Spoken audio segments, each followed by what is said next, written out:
Welcome to cinema popcorn explain. दोस्तों, आज हम एक्सप्लेन करने वाले हैं फाइनल डेस्टिनेशन 6 को, जो कि इस पूरी फाइनल डेस्टिनेशन सीरीज की प्रीक्वल है, या फिर ऐसा कहो कि इन सब का निचोड़ है। इसी फिल्म से डायरेक्टर ने हम ऑडियंस को जवाब दे दिया है कि इस पूरी फाइनल डेस्टिनेशन की शुरुआत हुई कहाँ से थी और मौत क्यों लोगों को बेवजह मार रही थी। इसीलिए आपसे रिक्वेस्ट है कि आप इस फिल्म को मिस तो बिल्कुल मत करना और वीडियो को एंड तक जरूर देखना। 1968 अमेरिका की टाइमलाइन। शुरुआत होती है रेलवे ट्रैक से, जहां से एक कपल रेड कार में सफर करता हुआ, जिसमें से लड़के का नाम पॉल और लड़की का नाम आइरिस है। पॉल आइरिस की आंखों पर पट्टी बांधकर उसे एक सरप्राइज जगह लेकर जाता है, जिसका नाम है स्काई व्यू रेस्टोरेंट। पॉल और आइरिस रेस्टोरेंट पहुंचते हैं। पॉल आइरिस की आंखों से पट्टी हटाता है। आइरिस उसे देखकर शॉक्ड हो जाती है और कसकर खुशी के मारे पॉल को गले लगा लेती है। इस रेस्टोरेंट की खास बात ये है कि ये रेस्टोरेंट अपनी फिक्स डेट से 5 महीने पहले ही बनकर रेडी हो गया था। वहीं दूसरी तरफ एक रिसेप्शन वाले आदमी से रिक्वेस्ट करता है कि क्या कोई हेल्प हो सकती है, लेकिन रिसेप्शन वाला आदमी पॉल को वहाँ से हटा देता है और साथ ही दूसरे कपल का वेलकम करता है। दोनों आगे बढ़ते हैं और रेस्टोरेंट का शानदार स्काई व्यू देखते हैं। आइरिस थोड़ा सा घबराकर एक कदम पीछे हो जाती है और वहीं से एक रोज उठाकर पॉल के कोट पे लगाते हुए कहती है कि वो उसके साथ वाकई बहुत खुश है, लेकिन अभी आइरिस की उंगली में रोज का कांटा लगने की वजह से खून आ जाता है। इस बात को इग्नोर करते हुए पॉल अपने और आइरिस के लिए ड्रिंक लेने चला जाता है। पॉल जैसे ही ड्रिंक लेकर आता है, आइरिस को उल्टी जैसा महसूस होता है और वो डांस फ्लोर पार करते हुए वॉशरूम जाने लगती है। इसी दौरान एक आदमी शैंपेन की बोतल खोलता है और जैसे ही आइरिस डांस फ्लोर पर आती है, वो देखती है कि डांस फ्लोर ग्लास यानी कि कांच का बना हुआ है और उसके नीचे देखते ही उसे और ज्यादा घबराहट होती क्योंकि ऊंचाई काफी ज्यादा होती है। शैंपेन की बोतल का क्रॉकर ऊपर झूमर से टकराता है, उसका हिस्सा नोक के साथ नीचे गिरता है, जिससे कि डांस फ्लोर के ग्लास पर हल्का सा स्क्रैच आ जाता है। वॉशरूम की तरफ एक लेडी आती है जो स्टेज पर गाना गा रही थी। वहीं नीचे की तरफ उस लेडी का बेटा बैठा होता है। वो लेडी आइरिस से पूछती है कि क्या वो ठीक है। आइरिस बताती है कि वो 2 मंथ प्रेग्नेंट है। वो लेडी उसका ध्यान रखने को कहती है और फिर वहाँ से चली जाती है। आइरिस बाहर आती है। पॉल उसे टेरेस पर ले जाता है। पॉल आइरिस से बात करता है और साथ ही वो कॉइन वाला लड़का भी वही होता है, जिसे गार्ड एक बार फिर से डांटता है कि यहाँ से कॉइन नहीं फेंकना वरना किसी को भी चोट लग सकती है। वहीं पॉल आइरिस को प्रपोज करता है, रिंग पहनाता है और साथ ही किस करता है। आइरिस जाते हुए उसी लड़के को अजीब निगाहों से देख रही होती है। वहीं खड़ा वो लड़का कॉइन को हवा में उछाल देता है और वो सिक्का हवा से होता हुआ विंडो के फैन के अंदर जाकर चला जाता है। आइरिस और पॉल नीचे आते हैं खुशी खुशी, जहाँ लोग डांस कर रहे होते हैं। डांस फ्लोर पर लोगों की हलचल से नीचे लगे टूल्स पर दबाव पड़ता है और एक नट बोल्ट यानी कि एक स्क्रू निकल भी जाता है। सभी लोग बहुत आराम से डांस फ्लोर पर डांस कर रहे होते हैं। उधर पंखे में फंसा वो कॉइन झटके से निकलता है और जाकर सीधा एक पाइपलाइन में लगता है, जिससे कि उसमें से गैस निकलने लगती है। गैस लीक होते हुए एक विंडो के पास होती है। सीधा तभी आइरिस को कुछ अजीब महसूस होता है और वो धीरे से पीछे हट जाती है। फिर एक झटके में फ्लोर का ग्लास टूट जाता है। सब लोग सीधा नीचे गिरते हैं। पॉल का भी हाथ फिसल जाता है और उसकी मौत हो जाती है। और तभी एक लेडी की ड्रेस में आग लग जाती है और वो लेडी भागते हुए आगे की तरफ जाती है। गैस लीक होते हुए उसी आग से टकरा जाती है और पूरे रेस्टोरेंट में ब्लास्ट हो जाता है। वो सिंगर लेडी अपने बच्चे को एक बॉक्स में बंद कर देती है ताकि बच्चा बच जाए और खुद जलकर मर जाती है। लिफ्ट ऑपरेटर सभी को सीढ़ियों से भागने को कहता है, लेकिन जैसे ही आइरिस सीढ़ियों पर चढ़ती है, सीढ़ियां टूट जाती है। फिर सब लिफ्ट की तरफ दौड़ते हैं। लिफ्ट में पहले ही भीड़ होती है। फिर रिसेप्शन वाला आदमी अंदर आने की कोशिश करता है। आइरिस को वो आदमी धक्का दे देता है, लेकिन लिफ्ट अचानक बंद हो जाती है और वो आदमी के 2 टुकड़े हो जाते हैं। आइरिस किसी भी तरह करके भागती है, लेकिन टेरेस भी टूटने लगता है। सब लोग ग्लास विंडो पर आकर अटक जाते हैं। अचानक वही कॉइन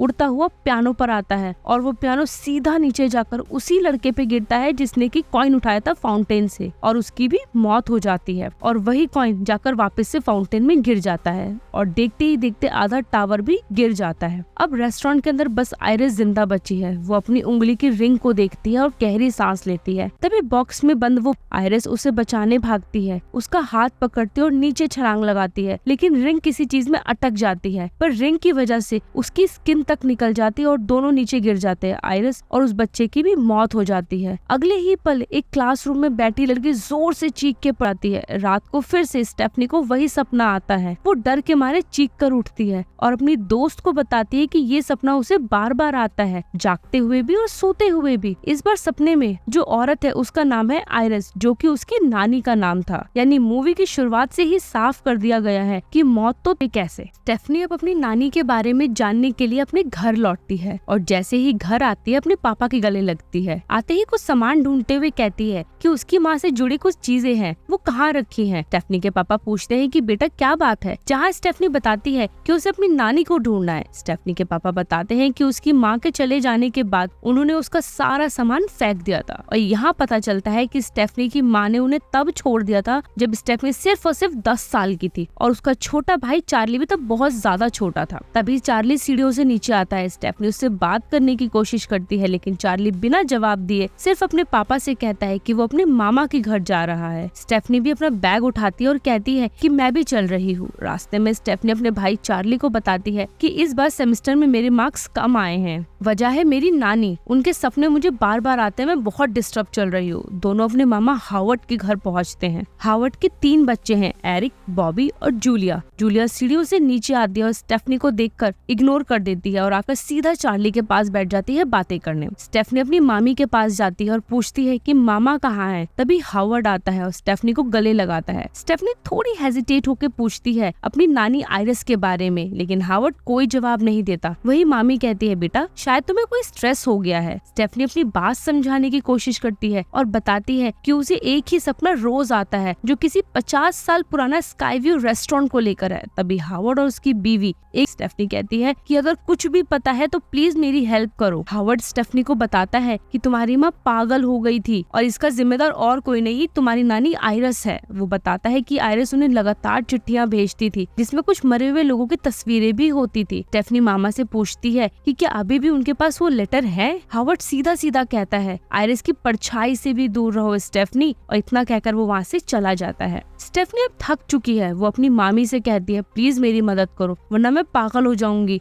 इन बार बार आने वाले खौफनाक सपनों से। मामी सीधा सीधा तो कुछ नहीं कहती लेकिन जहाँ लेटर रखे हैं उस जगह की तरफ इशारा कर देती है। स्टेफनी वहाँ जाती है और लास्ट वाला ड्रॉर खोलती है और एक बॉक्स निकालती है। उसी बॉक्स में उसे मिलता है एक लेटर जिस पर आयरिस का एड्रेस लिखा होता है। अब स्टेफनी अपनी कार लेकर निकल पड़ती है जो कि एक जंगल के अंदर एक प्राइवेट प्रॉपर्टी के रूप में बना हुआ है। जैसे ही स्टेफनी वहाँ पहुँचती है वो देखती है कि घर के बाहर एक बड़ा सा गेट है। बाहर ही एक लेटर बॉक्स बना है जिसमें सेंसिंग सिस्टम लगा हुआ है ताकि पता चल सके कि कौन आया है कौन नहीं। स्टेफनी वहीं से बोलती है नानी मैं स्टेफनी हूँ और आपसे मिलने आई हूँ, और 1 मिनट बाद गेट खुलता है। अब वो चलने लगती है। गेट खुद ब खुद बंद हो जाता है। धीरे धीरे वो घर के दरवाजे तक पहुँचती है। आयरिस दरवाजा खोलती है और धीरे से कहती है शांति से अंदर आओ और जल्दी से दरवाजा बंद कर दो। फिर वो स्टेफनी को इशारे से बैठने को कहती है और खुद सामने बैठ जाती है। स्टेफनी कहती है मैं 2 महीने से एक ही सपना देख रही हूँ, आप किसी रेस्टोरेंट में हैं और वो गिर जाता है और आप मर जाती है। आयरिस बताती है कि उसे एक दिन पूर्व आभास हुआ था कि उस रेस्टोरेंट में कुछ होने वाला है। अब कहानी फ्लैशबैक में जाती है। आयरिस बताती है कि जैसे ही उसे एहसास हुआ था उसने उस बच्चे से कॉइन लेकर खुद नीचे की तरफ भागने लगी और सिंगिंग स्टेज पर जाकर अनाउंस कर दिया कि डांस फ्लोर गिरने वाला है। सभी लोग वहाँ से हट गए और कई जिंदगियां बच गई। अब कहानी फिर से प्रेजेंट में आती है। आयरिस बताती है उस दिन मैंने सबको बचा लिया था पर धीरे धीरे करके मौत ने एक एक करके सबको खत्म कर दिया, यहाँ तक कि मेरे पति पॉल को भी मार दिया। आयरिस एक कड़क आवाज में होकर कहती है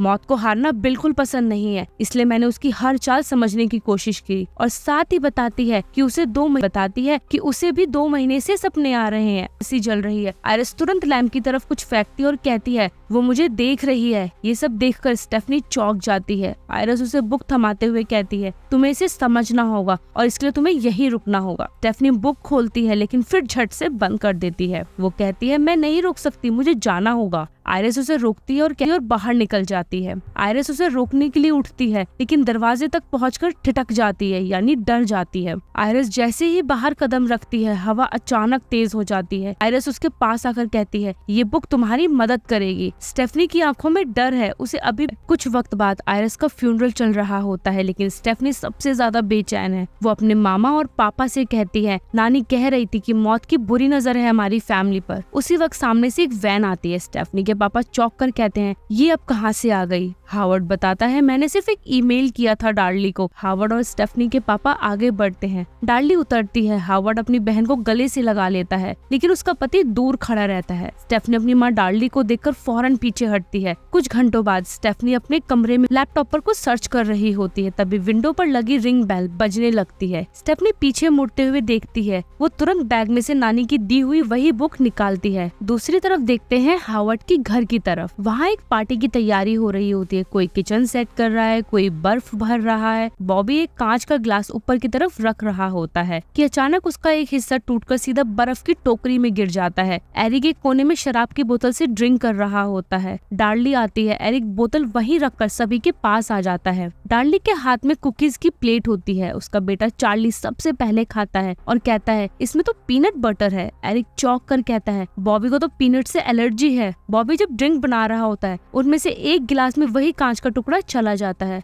सभी ग्लास उठाकर चेयर करते हैं और ड्रिंक करने लगते हैं। जैसे ही जूलिया पीती है उसे तेज खांसी आती है। एक पल को तो लगता है कि शायद उसी के ग्लास में कांच था, लेकिन ऐसा नहीं होता। जूलिया कहती है शायद कोई कीड़ा गिर गया था और ड्रिंक फेंक देती है। उधर स्टेफनी धीरे धीरे बुक के पन्ने पलट रही होती है। पहला पन्ना वही कॉइन जो उस दिन फाउंटेन में उस बच्चे ने उठाया था। जैसे जैसे वो बुक के पन्ने पलटती जाती है पुरानी सभी घटनाएं सामने आने लगती है। फाइनल डेस्टिनेशन 2 का लॉक्स वाला एक्सीडेंट यानी कि वो लट्ठे गिरने का। फाइनल डेस्टिनेशन फर्स्ट की फ्लाइट 180 इस बुक में पहले से ही अपडेट होती है। इधर सब पार्टी एंजॉय कर रहे होते हैं। उधर स्टेफनी मौत के रहस्यों को पढ़ने में लगी हुई होती है। उधर बॉबी मजे से जंपिंग काउच पर उछल रहा होता है। उसे नहीं पता कि ठीक नीचे घास काटने का फावड़ा रखा हुआ है। इधर स्टेफनी अपने कार में बैठी होती है। बार बार अपने भाई चार्ली को कॉल करती है लेकिन कोई कॉल नहीं उठा रहा। सभी पार्टी में मस्त हो रखे हैं। डार्ली की नजर अचानक नीचे रखे ग्रास कटर फावड़े पर जाती है। वो घबरा जाती है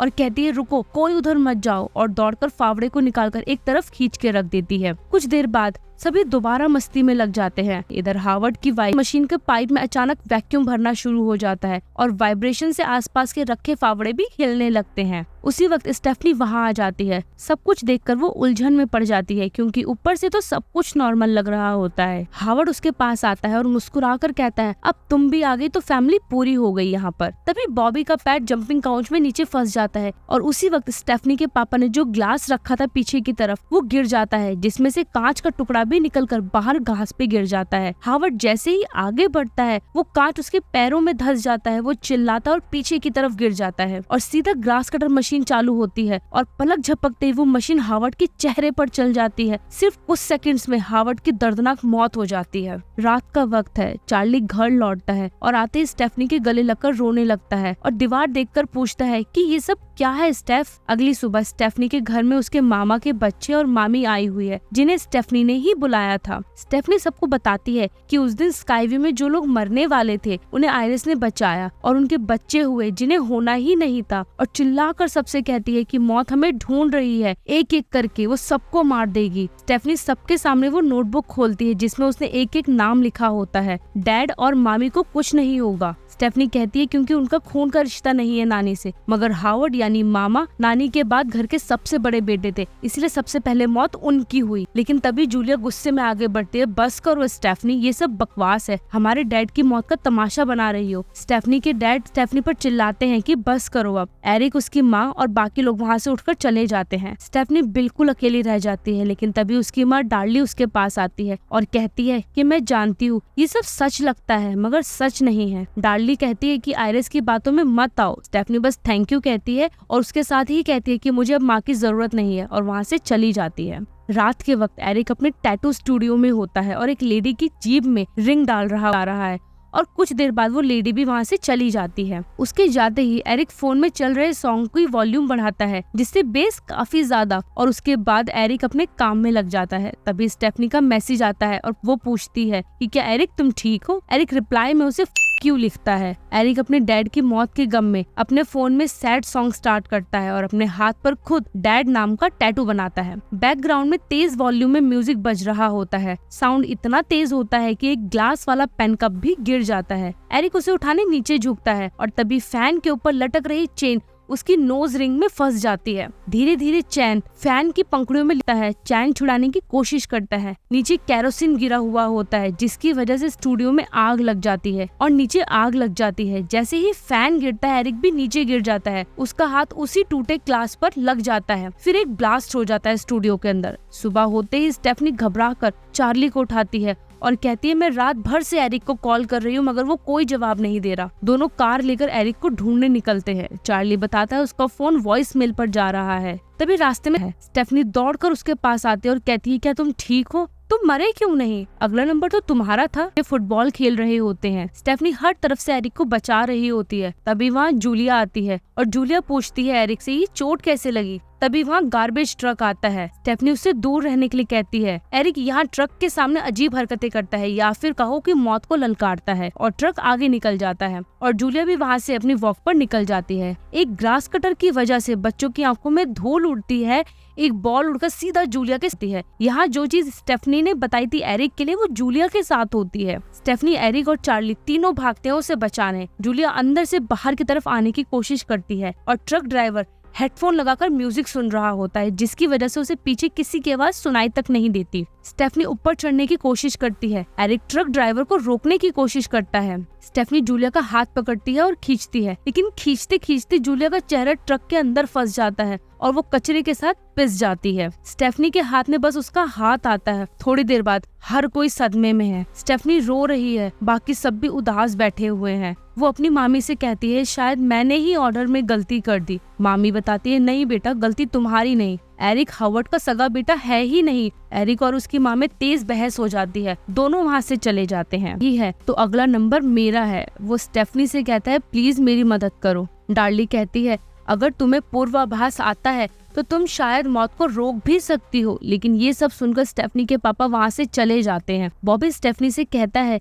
कि उसने बताया था कि जिसने मौत को चकमा दिया था वो बुक सामने ही टेबल पर रखी थी। स्टेफनी तुरंत बुक खोलती है और कहती है वो नाम इसी में है। स्टेफनी बताती है वो नाम जेबी है, जिससे पता है कि वो कौन है जिसने मौत को चकमा दिया था, लेकिन इसमें ये नहीं बताया गया कि जेबी है कौन। डार्ली याद करती है और कहती है जब माँ मुझे खत लिखती थी तो उसमें हमेशा जेबी का जिक्र होता था। वो किसी हॉस्पिटल में काम करता है जिस हॉस्पिटल का नाम कुछ डीप रिवर करके था। चार्ली तुरंत अपने फोन में सर्च करता है और बताता है कि वो जगह तो यही है, बस 1 घंटे की दूरी पर। स्टेफनी कहती है मुझे वहाँ जाना होगा, मुझे जेबी को ढूंढना होगा। सभी लोग उसके साथ जाने का फैसला करते हैं, यहाँ तक कि बॉबी भी। स्टेफनी उसे रोकने की कोशिश करती है, बॉबी अगली मौत तुम्हारी ही है। लेकिन बॉबी घबरा कर कहता है कि उसने भी आयरिस की बुक पढ़ी है, घर में रहकर भी मरने के 1000 तरीके हैं, इसलिए मैं तुम्हारे साथ चलूंगा। सब वैन की तरफ बढ़ रहे होते हैं। तभी एरिक भागता हुआ आता है। रुको, तुम्हारी वैन में पीनट बटर है ना? वो खुद अंदर जाकर पीनट बटर का पैकेट निकालता है और उसे बाहर फेंक देता है। थोड़ी देर में सभी लोग हॉस्पिटल पहुँचते हैं।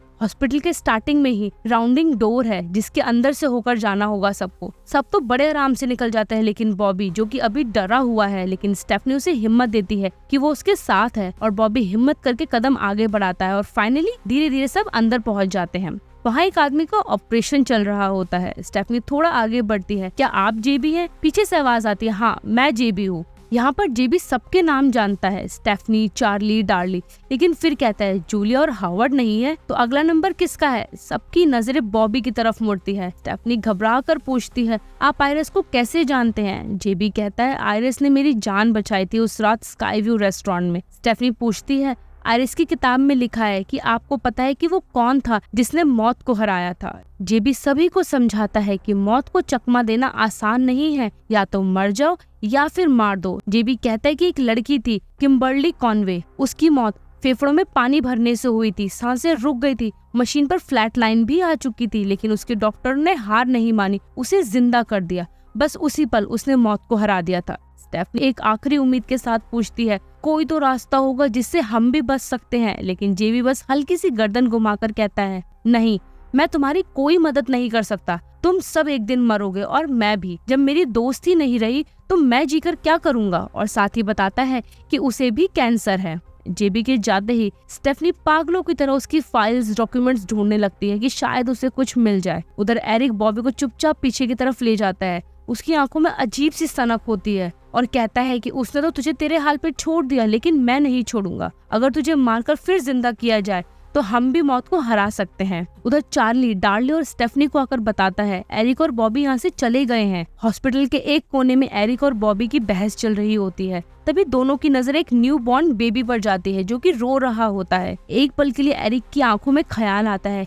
क्या अगर इसे मार दे तो बॉबी की मौत टल जाएगी? बॉबी साफ मना करता है कि नहीं, हम ऐसा कुछ नहीं करने वाले। एरिक की आंखों में एक अजीब सा जुनून है, तुझे तो मरना ही होगा और अगर तुझे मारकर जिंदा करना है तो मुझे कुछ करना पड़ेगा। एरिक पास की वेंडिंग मशीन से पीनट कप निकालने की कोशिश करता है क्योंकि उसे पता है कि बॉबी को पीनट बटर से एलर्जी है, लेकिन कप मशीन में फंस जाता है। गुस्से में एरिक एक जोरदार मुक्का मारता है मशीन पर दरार पड़ जाती है। बॉबी उसे टोकता है, शायद ऊपर वाले का यही इशारा है कि ये गलत है, मगर एरिक मशीन को पीछे से ढकेलता है और आखिरकार पीनट कप बाहर निकल जाता है। एरिक वो कप लेता है और एरिक बॉबी को एक कमरे में ले जाता है। वहाँ एक सिटी स्कैन मशीन पहले से ही ऑन है। एरिक बॉबी को कमरे में रुकने को कहता है और जैसे ही वो बाहर जाता है दरवाजा तेजी से बंद होता है, जिसकी वाइब्रेशन से एक बोर्ड जो कि वॉल पर लगा था वो सीधा टेबल पे रखे कीबोर्ड पर गिरता है और मशीन का सिस्टम स्टार्ट हो जाता है। कुछ मिनटों बाद सिटी स्कैन मशीन की लाइट्स ऑन हो जाती है। एरिक बाहर जाकर बॉबी के लिए व्हील चेयर लाता है और उसे बताता है कि जैसे ही तू मरेगा मैं तुझे इमरजेंसी में ले जाऊंगा। इतना कहकर एरिक बॉबी से उसका आईपी पेन यानी कि इमरजेंसी इंजेक्शन मांगता है, जो कि बॉबी अक्सर अपने साथ रखता है। उधर सिटी स्कैन मशीन का लेवल बढ़ता जा रहा है और वहीं एरिक बॉबी से उसका आईपी पेन मांगता है और उसे व्हीलचेयर पर बैठने को कहता है। बॉबी थोड़ा हिचकिचाते हुए पीनट खा लेता है और कुछ ही सेकंड में उसके एलर्जी का रिएक्शन शुरू हो जाता है, सांसें तेज हो जाती है और वो एरिक से आईपी पेन मांगता है, लेकिन एरिक मना कर देता है कि वो उसे नहीं दे सकता। सिटी स्कैन मशीन का मैग्नेटिक पावर अचानक बढ़ने लगता है और उधर चार्ली लगातार कॉल करता जा रहा है और फिर एकदम से एरिक की बालियां तक खिंच जाती है और फिर पूरी व्हीलचेयर समेत एरिक सिटी स्कैन मशीन पर चिपक जाता है। धीरे धीरे एरिक की हड्डियां टूटने लगती है, एक एक कर उसका पूरा शरीर मशीन में जा रहा होता है। उसी पर उसके पेट पर बना कंकाल का टैटू फाइनल डेस्टिनेशन 4 के पोस्टर जैसा दिखने लगता है, जहां कंकाल के खोपड़े से स्टील की रॉड्स निकल रही होती है। और फिर वही होता है, एरिक की दर्दनाक और भयानक मौत। अंदर बॉबी जमीन पर गिरा हुआ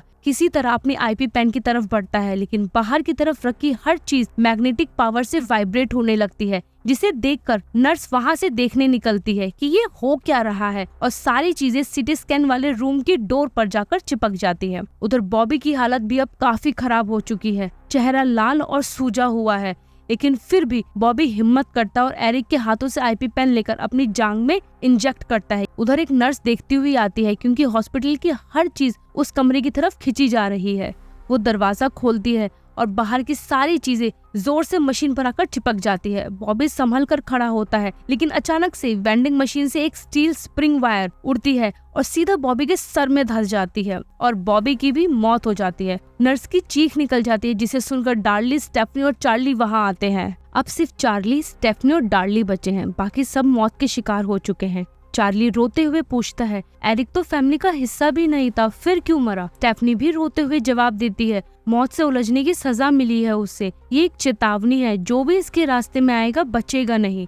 और अगर देखा जाए तो सबसे दर्दनाक मौत एरिक की ही हुई है, क्योंकि उसने मौत को हल्के में लिया था। और अब हावर्ड की पूरी फैमिली खत्म हो चुकी है, बस बची है तो उसकी वाइफ। और अब बारी है डार्ली और उसके बच्चों की। डार्ली अपने बच्चों को समझाते हुए कहती है, हमें अब यहाँ से निकलना होगा और हमारे लिए बस एक ही जगह सेफ है जहाँ आइरिस रहती थी। स्टेफनी डार्ली से कहती है, मौत आपको वहाँ तक पहुँचने ही नहीं देगी, इसलिए हम तीनों साथ चलेंगे की तरफ। तीनों वैन में बैठते हैं। ड्राइविंग की जिम्मेदारी खुद डार्ली लेती है, पर जैसे ही वैन जहाँ पर लोगों की मौत हाईवे पर इसी से हुई थी, डार्ली डर जाती है और कहती है, अब ड्राइव स्टेफनी करेगी। इधर उस गिरे हुए कॉइन को एक बूढ़ी औरत उठा लेती है। स्टेफनी ड्राइव करते हुए उस वीरान में पहुंचती है जहां आइरिस का पुराना घर है, पर जैसे ही वहां पहुंचती है एक अजीब सा डर उसके दिल में आता है, जैसे कि फिर से उसे कुछ दिख रहा हो।